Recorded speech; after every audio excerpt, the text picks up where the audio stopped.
राजनीति में कुछ भी अपवाद नहीं होता। राजनीतिक मोहल्लों में जो भी होता है वो एक सुनियोजित कदम के तहत होता है। चाहे केजरीवाल के 5 सांसद तोड़े जाएं या ममता के 20 सांसद बागी हो जाएं या शिव सैनिक पार्टी के विप को ठेंगा दिखा दें या राजभर साहब सपा के सांसद तोड़ने की मुनादी पीट दें, ये तमाम घटनाएं किसी बड़े राजनीतिक कदम की पदचाप होते हैं।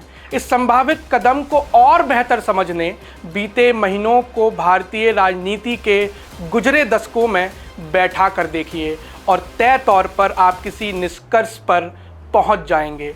नमस्ते, मेरा नाम है अभिषेक और आप देखना शुरू कर चुके हैं न्यूज कोठरी।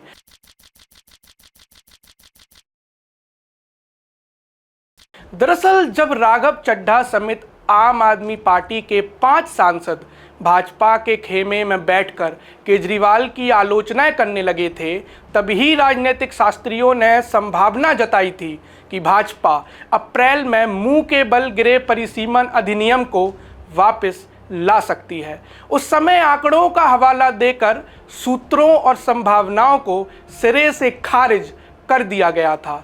फिर जब तृणमूल के 20 सांसद बागी हुए तब संभावनाओं पर से धूल हटाकर उन्हें नए सिरे से पढ़ा गया। इसी दौरान स्टालिन की डीएमके को लेकर भी अटकलें लगना शुरू हो चुकी थीं। कहीं द्रविडियन राजनीति का ये योद्धा विचारधारा के विरुद्ध जाकर मोदी सरकार के परिसीमन का समर्थन ना कर दे। लेकिन हाल ही में आए बयान और घटी घटनाओं ने अटकलों को संभावित भविष्य में बदल दिया है, क्योंकि जहां एक तरफ उद्धव ठाकरे के 6 सांसद आज सुबह व्हिप जारी होने के बावजूद मीटिंग में नहीं पहुंचे, तो दूसरी तरफ बीते रोज ओम प्रकाश राजभर और केशव प्रसाद मौर्य ये दावा कर चुके हैं कि अखिलेश के भी सांसद टूटने वाले हैं। इस पूरे खेल को समझने 2001 का साल देखना होगा, क्योंकि इसी साल 84वां संशोधन लाया गया था और इसमें कहा गया था कि 2026 तक लोकसभा की सीटों की संख्या में कोई बदलाव नहीं होगा। इसके साथ ही ये भी शर्त रखी गई थी कि 2026 के बाद जो भी पहला सेंसस होगा उसके आधार पर देश भर की लोकसभा सीटें बढ़ाई जाएंगी। और इसी संशोधन ने मोदी सरकार की मुश्किलें बढ़ा दी हैं, क्योंकि हम सब जानते हैं कि 2021 के सेंसस 2026 में हो रहे हैं और इसके नतीजे 2028 तक आ जाएंगे।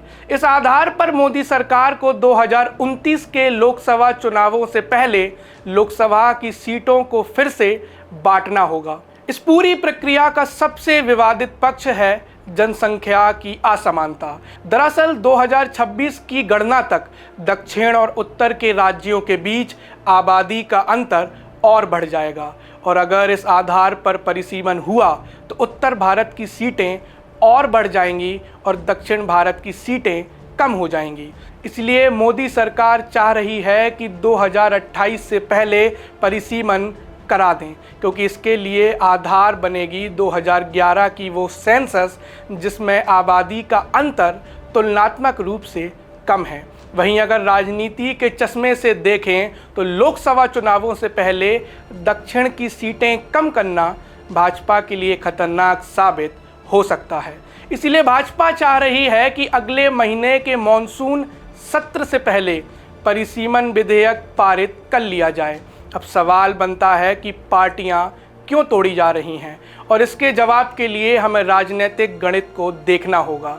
दरअसल अप्रैल के महीने में जब परिसीमन संबंधित 131वां संशोधन लोकसभा में गिरा था तब भाजपा के विरोध में 230 वोट पड़े थे, यानी परिसीमन का अधिनियम 54 वोटों की कमी के चलते पारित नहीं हो सका था। इसी नंबर को पाटने अब भाजपा के पास 20 सांसद तृणमूल कांग्रेस के हैं, 6 सांसद उद्धव ठाकरे के हैं, 22 सांसद डीएमके से हैं और बचा कुचा आंकड़ा अखिलेश के सांसदों की दम पर पाट लिया जाएगा।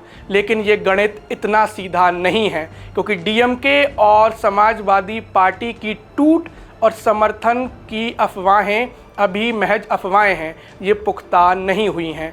अब देखना दिलचस्प होगा कि भाजपा इस बिल को मूर्त रूप देने के लिए क्या करेगी। और ये देखने के लिए आप न्यूज़ कोटरी को सब्सक्राइब कर हमारे साथ जुड़ सकते हैं। धन्यवाद।